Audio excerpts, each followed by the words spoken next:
Bueno, muy buenas noches. Por la gracia del Señor vamos a arrancar en esta noche con la primera carta. Como figura el título en mi Biblia, Primera Epístola Universal de San Juan Apóstol. Pero antes de comenzar con ella, hacer hoy la introducción, me gustaría que podamos compartir un pasaje que no tiene que ver con lo que vamos a hablar y sí tiene que ver. ¿Qué quiero decir con esto? Tiene mucho que ver con lo que estamos viviendo en el día de hoy, especialmente, o en estos últimos días, y tiene que ver también porque toda la Escritura ha sido inspirada por Dios. Es un pasaje que se encuentra en la primera epístola del apóstol San Pablo a Timoteo, en el capítulo 2, y justamente los viernes nos juntamos como congregación a poder orar, separarnos por grupo. Lo explicamos tal vez para aquellos que por ahí puedan llegar a ver esta reunión por YouTube, de lo cual también saludamos a los hermanos que hoy están siguiendo la reunión o que la seguirán en algún momento este estudio por YouTube. Y hemos estado orando porque justamente aquí Pablo nos deja esta escritura, o Dios nos deja por medio de Pablo esta escritura que dice, Primera Timoteo 2.1 dice, exhorto ante todo a que se hagan rogativas, oraciones, peticiones y acciones de gracia por todos los hombres, por los reyes y por los que están en eminencia, para que vivamos quieta y reposadamente en toda piedad y honestidad, porque es bueno y agradable delante de Dios nuestro Salvador, el cual quiere que todos los hombres sean salvos y vengan al conocimiento de la verdad. Y por eso en esta noche hemos estado orando por nuestra nación, hemos estado orando por nuestro país y hemos estado orando por nuestras autoridades. Como creyentes cumplimos con esto porque el Señor nos los ha encomendado y porque es nuestro desafío bíblicamente hablando también orar por nuestras autoridades, pero también cumplir con nuestras obligaciones cívicas, no solo laborales, sino también cuando dirigimos nuestras autoridades y las ponemos en las manos de Dios, porque como nos enseñan las Escrituras, estas son las que Dios permite que sean así. Los días domingos, con la clase de adultos, estamos compartiendo el libro de Daniel y allí estamos viendo cómo aquel hombre que en el año 600 a.C. era la mayor autoridad del mundo y tuvo que saber y luego reconocer y entender que ese lugar no lo había ocupado por una cuestión de preparación personal o de superioridad humana, sino que Dios había permitido que ocupe ese lugar. Por eso recalcamos lo que las Escrituras dicen y oramos por nuestras autoridades para que se den cuenta de que están ahí porque Dios le está dando la oportunidad de servirle a Él y al mismo tiempo de hacer el bien a todos aquellos que tenemos el disfrute de habitar este hermoso suelo que Dios ha creado y nos ha bendecido con toda la naturaleza que nos ha dado para que no falte nada en ningún lugar, que podamos vivir en paz, que podamos vivir en piedad, que podamos vivir en honestidad y que también, como dice la Escritura, es para que todos puedan venir al arrepentimiento delante de Dios. Por eso no nos vamos a cansar como hijos de Dios de seguir rogando por nuestras autoridades y para que no haya nunca ningún hecho que atente contra la vida de nadie. Pero ahora sí vamos a la primera carta, entonces, gracias por haberme permitido estos minutitos. Creo que como iglesia siempre es bueno que renovemos este pensamiento delante de nuestro Dios y como testimonio de aquellos que aún todavía no lo tienen. Vamos entonces a la primera carta, a la primera epístola universal de San Juan. Como dice en mi Biblia, está encabezado San Juan Apóstol. Entonces estamos hablando de uno de aquellos 12 que fueron entonces convocados por el Señor Jesucristo cuando estuvo aquí en la tierra para ser aquellos que iban a recibir un lugar especial. Sabemos que al Señor no siguieron solamente 12. En un momento utilizó a 70. En otros momentos fueron más. Hay momentos donde estuvo rodeado por más de miles y miles de personas. Pero que tomó a 12 en forma especial para hacer una instrucción acelerada, y no solo acelerada, sino continua durante casi 3 años y medio en forma ininterrumpida. ¿Por qué? Porque luego de esos 3 años y medio, el Señor Jesús iba a entregar su vida en la cruz por el pecado de toda la humanidad. A los 3 días iba a resucitar mostrando su poder y dándonos la garantía de esta esperanza maravillosa. Y a los 40 días iba a ascender al cielo de donde había venido unos 33 años antes, tomando forma de hombre. Y dejó a aquellos que ya no eran 12 sino 11 para que pudiesen predicar todas estas cosas que Él les había enseñado. Y a alguno de ellos le dio la tarea de escribir lo que Él les había enseñado, de que puedan dar testimonio de lo que Él había hecho aquí en la tierra y de lo que Él había enseñado. Y uno de esos fue justamente aquel del cual vamos a estar mirando, que fue Juan el Apóstol. Y le decimos Juan el Apóstol porque tenemos algunos otros Juan que son muy conocidos en la Biblia, como por ejemplo Juan el Bautista, ¿sí? Que entonces ahí le decimos Bautista no por un título religioso ni denominacional, sino porque era el que bautizaba en el Jordán y fue el que preparó el camino del Señor en el cual se cumplieron las profecías que estaban ya escritas desde el Antiguo Testamento. Aquí entonces vemos a un Juan. ¿Quién era Juan? Bueno, en primer lugar, el nombre Juan no es tan definido como otros nombres. Uno cuando busca los significados de nombres de la Biblia muchas veces dicen tal cosa. Pero sorpresivamente el nombre de Juan tiene varios significados, depende de donde uno lo busque. Porque hay varias acepciones y hasta con cuestiones idiomáticas. Hay algunos que dicen que significa gracia de Dios, regalo de Dios, Dios perdona o el que es fiel a Dios. Es decir, los nombres tienen bastante similitud, más allá de alguna diferencia, que tiene que ver con lo que Dios propone al ser humano. Lo que Dios propone al ser humano desde el momento que el ser humano se ha apartado de Dios o le ha dado la espalda a Dios.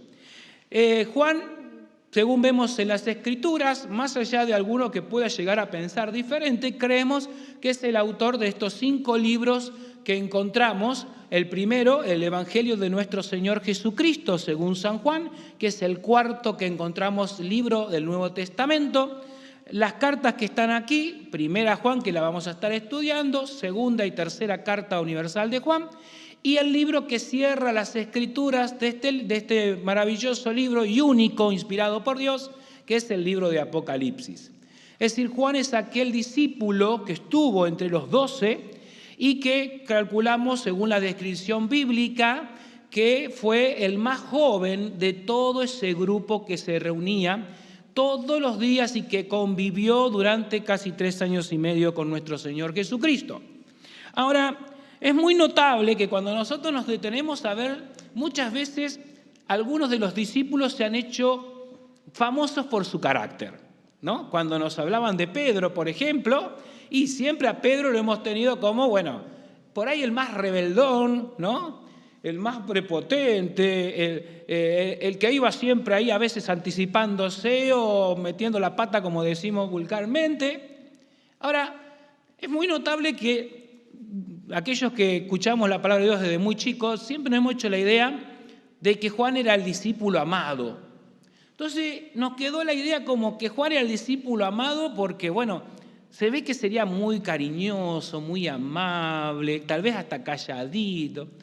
Pero cuando uno va a algunos versículos de las Escrituras, por ejemplo, les invito a que vayamos a Marcos capítulo 3. Evangelio según San Marcos. Marcos no ha sido un apóstol de Jesucristo, pero se cree que todo lo que escribió Marcos fue justamente por el testimonio de aquel que es prácticamente su padre espiritual, que fue Pedro. Marcos capítulo 3, versículo 13, dice: después, hablando de Jesucristo, subió al monte y los llamó, y así como él quiso, y vinieron a él, y estableció a 12 para que estuviesen con él y para enviarlos a predicar. Había un momento de preparación de parte del Señor. Primero tenían que estar con él para después entonces estar preparados para la tarea. Ya acá Jesús está dejando muy claramente el desafío para todo creyente. Aquellos que hemos sido llamados un día a creer en Él y le hemos aceptado como Salvador personal, primero tenemos que procurar, ¿qué cosa? Estar con Él. Pasar tiempo con Él, aprender de nuestro Dios y de nuestro Salvador. ¿Para qué? Para cumplir la tarea que Dios ha dejado. Que como alguien comentaba el domingo, hasta los ángeles desearían hacerlo y sin embargo nos tienen a nosotros. En un momento los ángeles han tomado esa tarea, pero ahora Dios nos las ha dejado a nosotros, ¿sí? La familia de Dios, la iglesia, términos que después vamos a tener que ver con claridad para poder entender el contexto de 1 Juan. Pero volvemos a Marcos, capítulo 3, versículo 15. Y que tuviesen autoridad para sanar enfermedades y para echar fuera demonios. Algo hemos hablado de esto hace un tiempito atrás. Dice: a Simón, a quien puso por sobrenombre Pedro, a Jacobo, hijo de Zebedeo, y Juan, hermano de Jacobo, a quienes apellidó Boanerges, esto es, hijos del trueno. Y luego sigue con Andrés, Felipe, Bartolomé, Mateo, Tomás, Jacobo, hijo de Alfeo, Tadeo, Simón el cananista y Judas Iscariotes, el que le entregó, y vinieron a casa. Aquí es uno de los pasajes de los cuales nos establece cuáles son aquellas personas que Jesús tomó aparte para hacer esta tarea especial. Fíjense que aquí Marcos pone a Pedro en un primer lugar, que menciona cómo le puso ese sobrenombre, pero también puso no un sobrenombre, sino un apellido, miren el término que usa acá, a Juan y a su hermano Jacobo.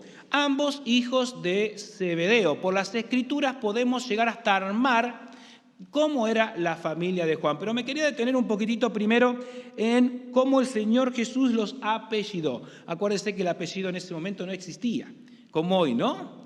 López es mi apellido y el de ustedes, algunos hasta pueden tener 1 o 2 apellidos. Tienen otras raíces, pero en aquel momento a veces se hablaba de las personas y el lugar de donde procedían. Por ejemplo, a Jesús se lo ha conocido mucho tiempo como Jesús de Nazaret. Aunque él no había nacido en Nazaret, pero sin embargo se había criado ahí prácticamente desde su infancia, de que volvió de Egipto hasta que salió al ministerio. Pero aún así dice que, y no se usaba el apellido, seguramente en alguna traducción han tenido que poner este nombre, este término apellido, aunque no se usaba en la antigüedad, el hecho de que como empezó a ser parte de su identidad, ¿no? Si nosotros vamos a un lugar y nos preguntan el nombre, yo le digo Pablo, bueno, pues dígame tu nombre completo, por favor, ¿no? Es como los chicos cuando tomamos prueba y nos pone José, y hay tanto José por ahí, ¿no? Entonces le decimos, bueno, poneme tu apellido, es toda tu identidad. Es decir, que Jesús le reconoció que había algo en Juan y en Jacobo que tenía que ver con su identidad. Y le puso hijos del trueno. Entonces, acá no está hablando de ningún tipo de cuestiones de deidades griegas ni nada por el estilo, sino que los está identificando con una forma que ambos tenían de ser, ¿no? Y cuando uno piensa en un trueno, no piensa en algo apacible, piensa en algo explosivo. Piensa en algo que da un sonido muy fuerte, ¿no? Algo que sacude. Quiere decir que, y esto describe un poquito cómo eran aquellos 2 hermanos. Yo no sé cómo habrán hecho sus padres, pescadores y demás, pero calculo que no habrá sido como la historia de Jacob y Esaú, pues lo hubiera aclarado la Biblia, pero seguramente estos 2 muchachos eran muy enérgicos. De hecho, ustedes recordarán cuando en aquel pueblo no lo dejaban, que el Señor manda que venga fuego del cielo y los destruya, ¿no? Así de una. Y tenemos que reconocer que muchas veces ante diferentes vicisitudes que por ahí pasan en nuestra vida también queríamos que Dios mande el juicio ya. Claro, porque ya sabemos que el juicio no es parte de nosotros, ¿no? Que hubiese sido así, el juicio sería para nosotros también, ¿no? Pero estos dos muchachos se ve que no eran tan apacibles como a veces en nuestra mente lo hemos recreado.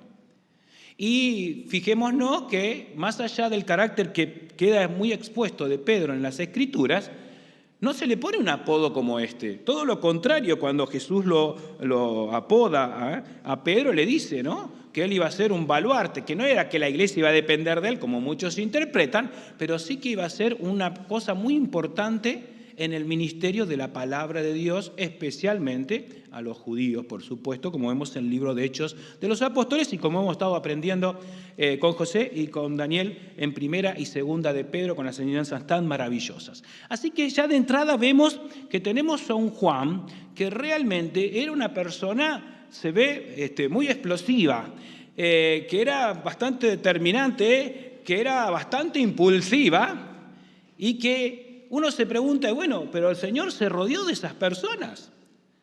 Tal vez nosotros, si tendríamos que elegir gente para hacer un plantel para algún proyecto a 3 años y medio, no elegiríamos ese tipo de personas.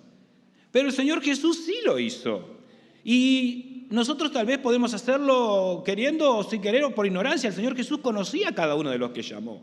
El Señor Jesús sabía qué cada uno podía hacer, pero también sabía qué podía hacer cada uno de ellos. Qué maravilloso saber que el Señor ha tenido un plan para nosotros, cada uno en especial, uno para la humanidad que ha consistido en mandar a su Hijo a morir por nosotros, pero también tiene un plan maravilloso para cada uno en particular. Él tiene un plan más allá de cuál sea nuestra forma de ser y nuestro carácter. Alguno de ellos seguramente el carácter ha sido moldeado. ¿Por qué? Porque no nos olvidemos que muchos de ellos también tenían las capacidades naturales que según la Biblia nos enseña, son las capacidades que Dios nos ha dado. Porque Dios ha dado capacidades naturales a todos, absolutamente a todos. Pero aquellos que confían en su nombre, a esas capacidades naturales, que podemos llamar talentos, Dios ha dado capacidades espirituales, las cuales, como nos enseñan las Escrituras, son los dones. Así que Juan estaba en medio de aquellos y cuando nosotros vamos a la historia de Jesucristo, vamos a ver que Juan es mencionado muchas veces en la mayoría de los libros, en Mateo, Marcos y Lucas lo mencionan muchas veces, pero lo encontramos muy pocas veces mencionado en Juan, en el libro que él escribe. Es más, muchas veces habla del otro discípulo. Cuando el Señor Jesús llama a Juan, fíjense, vamos a Juan capítulo 1, cuando el Señor Jesucristo lo llama, ahí vemos, ahí en el capítulo 1, dice el versículo 35, Juan 1:35, el día siguiente, otra vez estando Juan y 2 de sus discípulos. Aquí está hablando de Juan el Bautista. Y mirando a Jesús que andaba allí, dijo, he aquí el Cordero de Dios. Y lo oyeron hablar los 2 discípulos, siguieron a Jesús. Dice que volviendo a Jesús y viendo que le seguían, dijo, ¿qué buscáis? Ellos le dijo, Rabí, que traducido es maestro, ¿dónde moras? Le dijo, venid y ved. Fueron y vieron dónde moraba y se quedaron allí un día porque era como la hora sexta. Andrés, hermano de Simón Pedro, era uno de los 2 que habían oído a Juan y se habían seguido a Jesús. ¿Quién era el otro? No lo menciona, no lo dice. Y muchas veces cuando él aparece en la historia, dice tal y tal persona y el discípulo que amaba a Jesús o a quien Jesús amaba. Es decir, que hasta aquella persona tan impulsiva, aquella persona que tal vez era ese trueno en explosión, sin embargo, como en esos años el Señor Jesucristo fue moldeando su vida de tal manera que llegó un momento hasta que le costaba mencionarse a sí mismo. No por vergüenza, sino porque ese corazón había sido transformado y aquella impulsividad a que se cumpliese lo que él creía que se debía hacer, pasó a ocupar un lugar totalmente diferente en su vida, en dejar que el Señor sea el que obre en él. El Señor ha permitido que en las Escrituras se pueda establecer que Juan era el discípulo amado. Si nos ponemos a pensar, es un título muy, muy fuerte, porque muchos podemos hasta inferir que era un privilegiado. El Señor Jesús había hecho diferencia con los apóstoles. ¿Por qué se dice de Juan y no se dice de otros? Muchas veces cuando con los chicos tratamos de explicar lo que es la familia de Dios y cómo se manifiesta el amor de Dios por las personas, las Escrituras nos enseñan que dice que de tal manera amó Dios a quienes, a todos. Dios ama a todos. Pero sin lugar a duda la Escritura nos habla de que con aquellos que invocan su nombre, aquellos que le reciben como su Salvador personal, tiene un amor especial. Tiene un amor superior. Y en ellos puede obrar de una manera libre. ¿Por qué? Porque al haberlo dejado entrar en su vida, Dios puede obrar en sus vidas. Hoy quisiera, como dice acá y hemos leído en Timoteo, Dios quiere que todo el mundo se pueda arrepentir. Pero no va a poder perdonar el pecado de aquel que no lo quiere aceptar. Aquel que no lo reconoce como su Salvador, aquel que no reconoce su pecado. Entonces Dios ama todo y por eso mandó a su Hijo por todos. Pero puede cumplir en plenitud su amor en aquellos que le reciben como su Dios, como su Salvador personal y lo hacen en su vida como su Señor y su amo.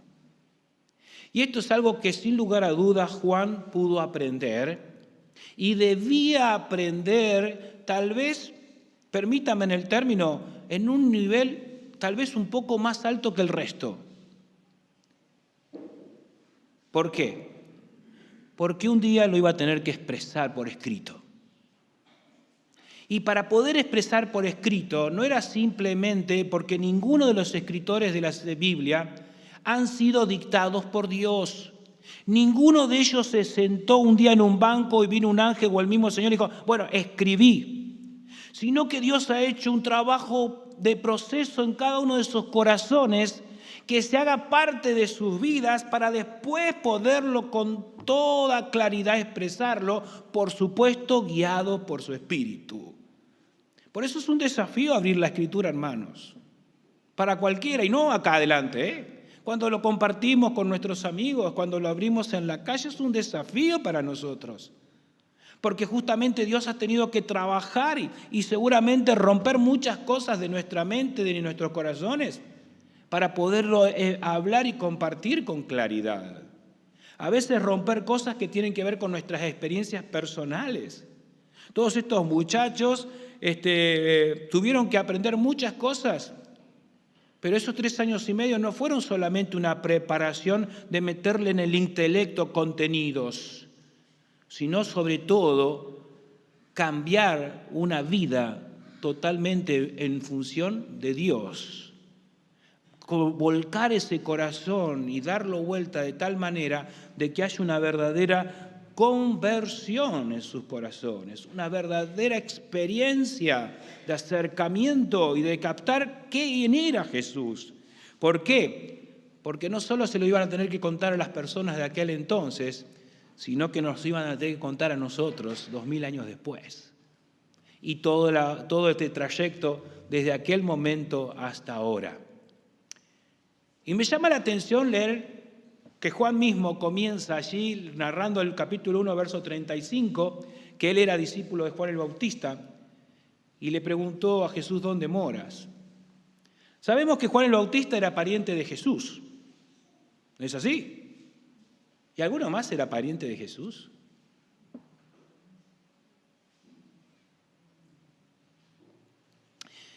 Es muy extraño,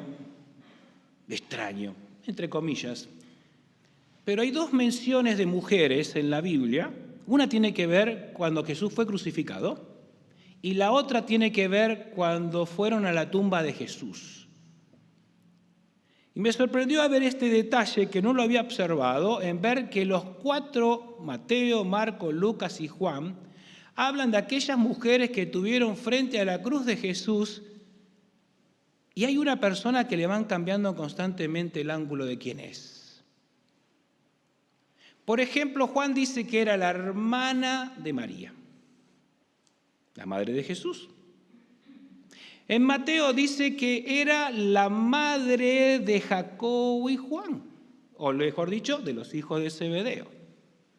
Y en el otro dice otra cosa y así, es decir, van combinando.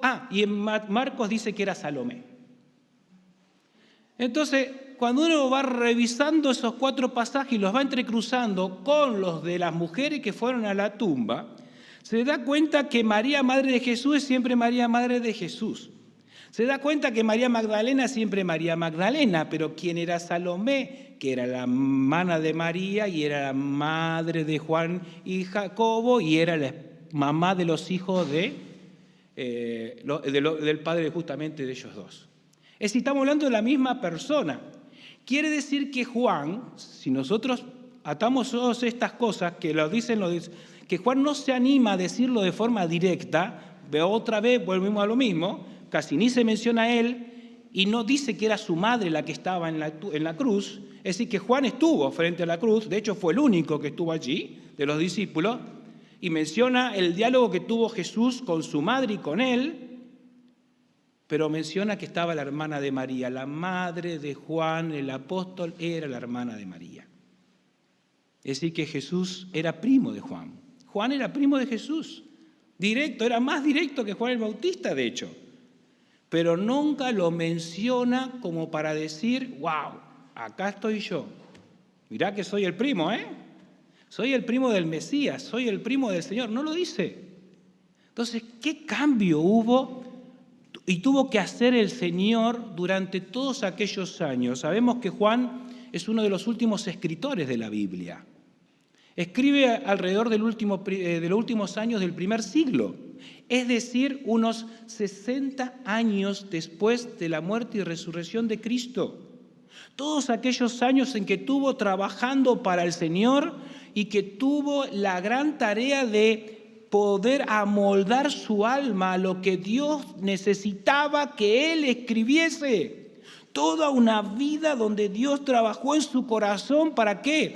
Para hacer el momento exacto que pudiese Juan ser llevado nada más ni nada menos a la presencia de Dios para escribir la majestuosidad que es el libro de Apocalipsis con la claridad, permitirles ver lo que va a suceder aún después que nosotros y poderlo volcar aún con los conocimientos de aquel entonces para poderlo interpretar en el día de hoy. Y por último, en el día de hoy, poder pensar cuáles fueron los propósitos de cada uno de esos libros. Muchos se ponen a pensar, bueno, ¿qué escribió primero? Escribió el Evangelio de Jesucristo, las cartas, el Apocalipsis. Vamos a Juan capítulo 20. Allí en Juan capítulo 20 podemos ver el propósito por el cual Dios hace que Juan escriba estas palabras.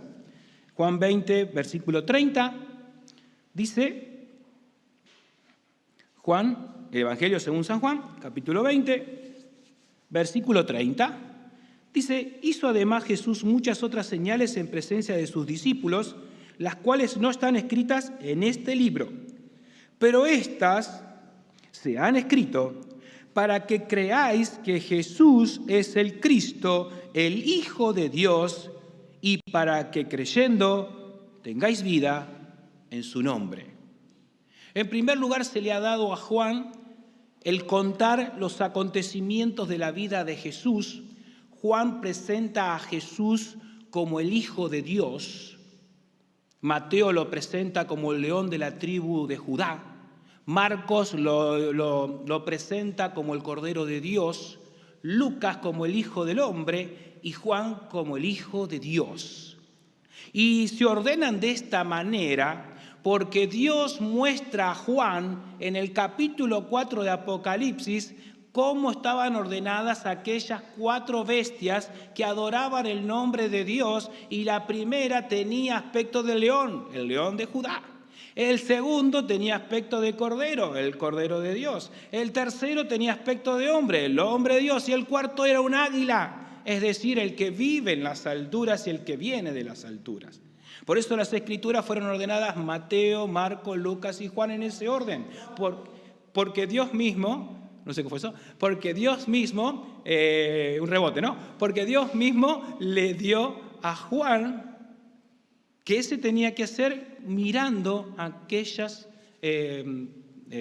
bestias, por decirle algún nombre, esos seres vivientes que eran muy difíciles de describir, pero él lo hizo, de tal manera que este era el orden en que se presentan delante del trono de Dios y presentan al Cordero como inmolado, es decir, que sufrió toda la inmolación, pero estaba de pie, cosa que jamás había visto en su vida. Todo cordero inmolado siempre era un despojo dentro del holocausto. Sin embargo, aquel era un cordero de pie. ¿Qué quiere decir? Que era un cordero que había sufrido el holocausto, pero que estaba vivo y estaba de pie en aquel lugar. Y por último, entonces, aquí en el capítulo 5, versículo 13, dice, sabemos el propósito del Evangelio según San Juan, que creamos que Jesús es el Hijo de Dios para tener vida. Pero cuando escribe la primera carta de Juan, capítulo 5, versículo 13, dice, estas cosas os he escrito a vosotros que creéis en el Hijo de Dios. Juan 20 decía, para que creáis que Jesús es el Cristo, el Hijo de Dios. Pero ahora es escrito la primera carta de Juan, ¿para quiénes? Para aquellos que creéis ya en el Hijo de Dios. Por lo tanto, viene después. Ahora, cuando vamos a Apocalipsis, capítulo 1, versículo 19, Apocalipsis, capítulo 1, versículo 19, dice, escribe las cosas que has visto y las que son y las que han de ser después de estas.